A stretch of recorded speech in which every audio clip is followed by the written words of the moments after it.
The main risk with aging is to become dependent. And before to become dependent, we lose function. And it is two major functions that we need to keep. One is memory and the other one is mobility. And one of the major causes of loss of mobility is sarcopenia, that is a loss of muscle. And for this reason, we need to target sarcopenia, to do the diagnosis as soon as possible, to monitor this function and to propose intervention.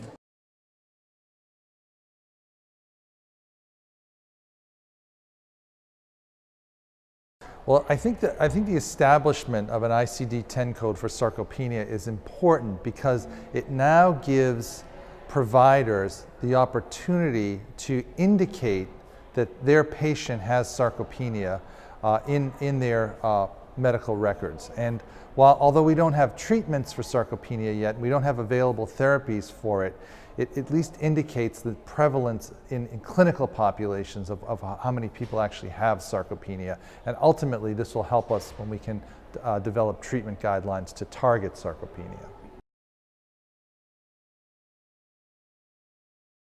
SARA program is a three-step development program for Bio 101.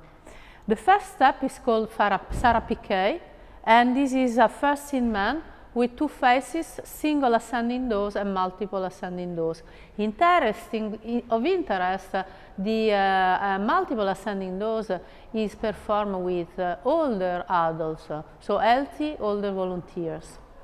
The SARA-OBS, on the contrary, already will focus on the disease, and this is about to characterize the target population for the third step, which is called SARA-INT, INT for interventional, and this will be the phase 2 study to demonstrate the efficacy of Bio 101 in age-related sarcopenia.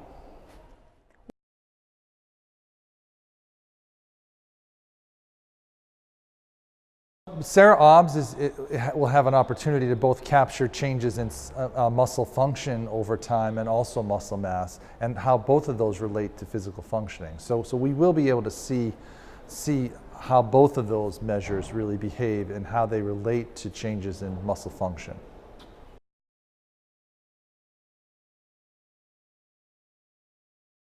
The SARA PK trial showed that Bio 101 was remarkably safe and well tolerated, even up to 1400 milligrams per day.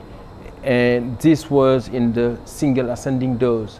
In the multiple ascending dose, we were able to go up to 450 milligrams BID, that means twice a day, and without seeing any serious adverse event. Also, this was very remarkable for a drug candidate for sarcopenia.